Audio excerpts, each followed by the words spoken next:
Good morning, guys. This is John, your host on Mgtow is Freedom. Mgtow is men going their own way. What does that mean? It means we're going to stop listening to what others tell us to do. Start thinking for ourselves, literally ourselves. Not thinking about ourselves selfishly, but thinking of ourselves and about ourselves in a way that is different than we are told. We don't need to be selfish and destructive towards others, but we can think of ourselves as an individual rather than a tool for others to benefit from. So this talk I have in mind is about some philosophy, a philosophical idea. As above, so below. It's not necessarily applying Hermeticism directly to feminism and our current state of affairs, but rather just taking a fundamental concept, things on the micro and things on the macro. If we look at the current state of affairs, the place in the battle of the sexes that we're at, can we identify who's at fault? Well, we've got three parties that are at fault because there's three parties involved in the situation. There is men, there is women, and there is government. That's right, government. When you get married, it's not a marriage between you and a woman. It's a marriage between you, a woman, and the government. And the government is the adult, as it were. They get to tell you who and what and why. And, of course, they're going to tell you who has to pay. So whose fault is it? Is it men's fault for giving women the right to vote and own property and ultimately to file for divorce? Or is it women's fault for pushing for that, asking for it, and then when they get it, taking advantage of it in a way that is very negative and destructive? It's easy as a man to say, it's this fucking women.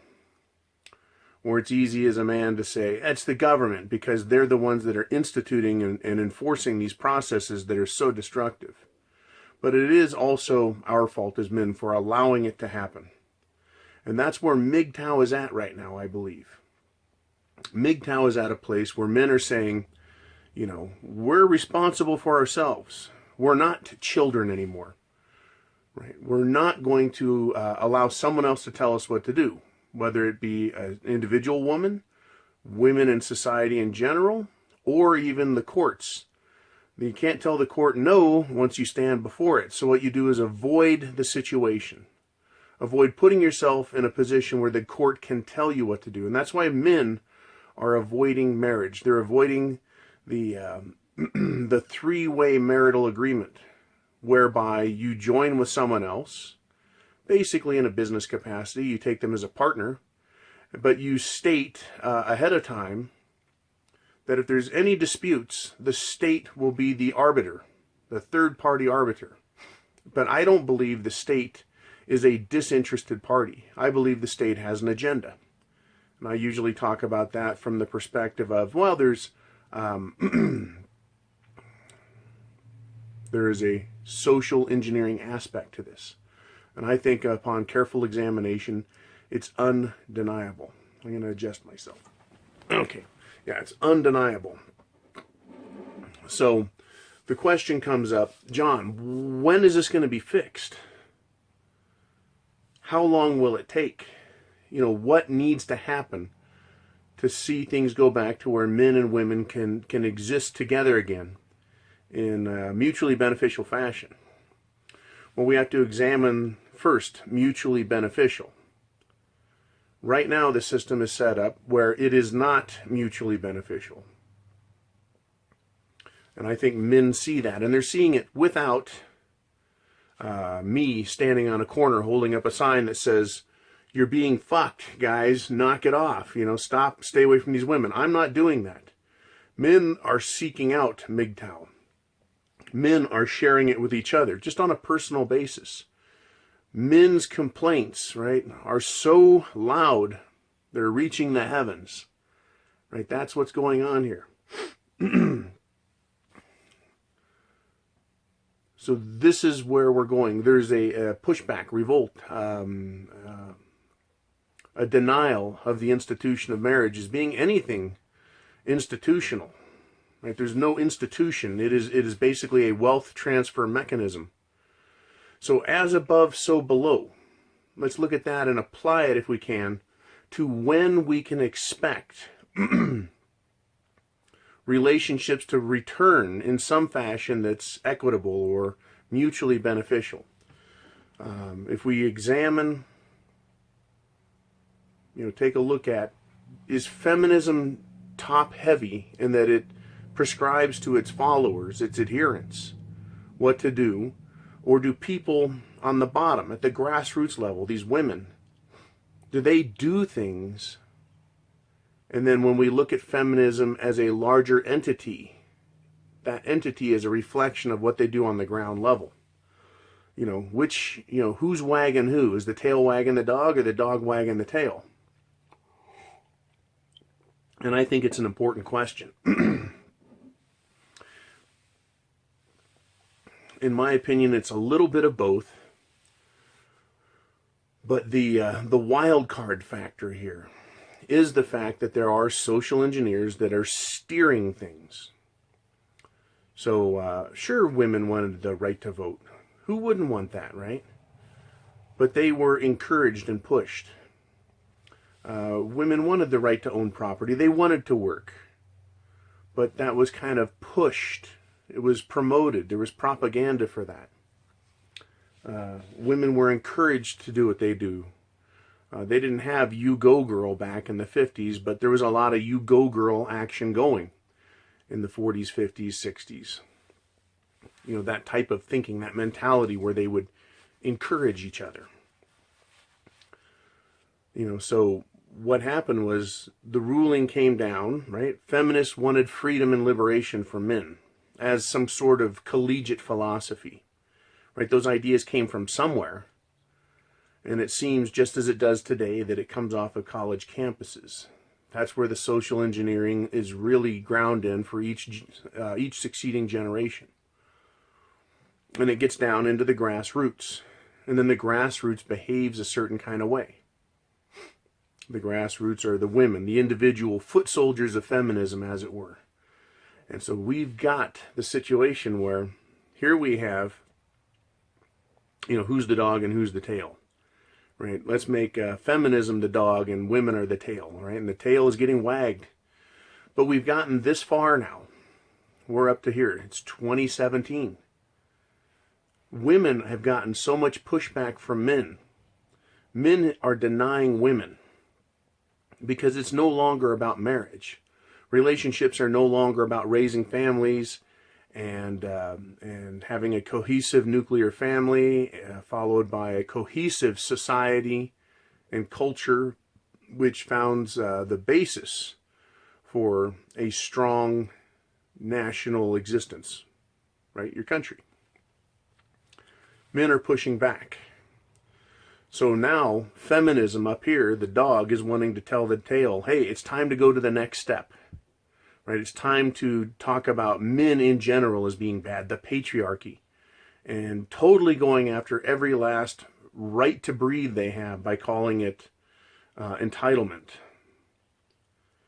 But they're pushing a little too far, a little too fast, and the blowback's going in the other direction. Now, in the feminist tail, grassroots women relationship, women are stumped. They're being stopped. And it's not really Mgtow. Mgtow is the spear point that is jabbing the feminist creature, saying, no more, we've had enough.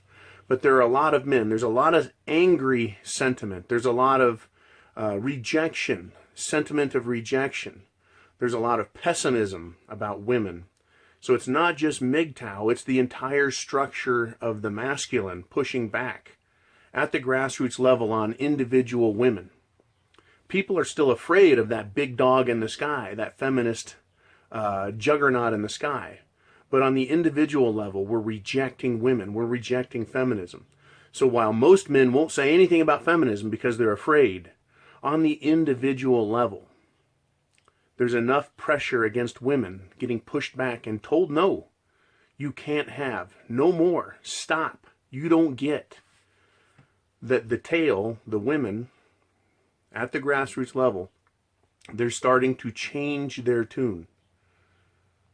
They're starting to say, how do we get through this? Right? Because what women need is us. They need us. They need our money. They need our resources. Men make the world go round. Men are responsible for getting it done. Men have the answers. We create solutions. So women really can't deal without us. They can't get through life without us. This culture, this world, this technology, this marvel of life can't exist without men being in charge. Period. If it was any other way, if it was any way different, there would be a whole lot more women in charge of things right now, and things would be a whole lot better. But they're not. It's a little bit of another argument. But the point is that men are saying we've had enough. And women can't just say, fuck you men, out of the way, we're taking over. They can't do that. That's what feminism in the sky wants, is women to grab that last bit that men have. You know, and our backs are against the wall, and we're saying no more bullshit. You know, so what is this coming down to? Right now we're at a point, it's kind of like a stalemate. Stalemate. You've got feminism up high telling the grassroots push harder, but women aren't getting what they want from us anymore. We're not taking them out.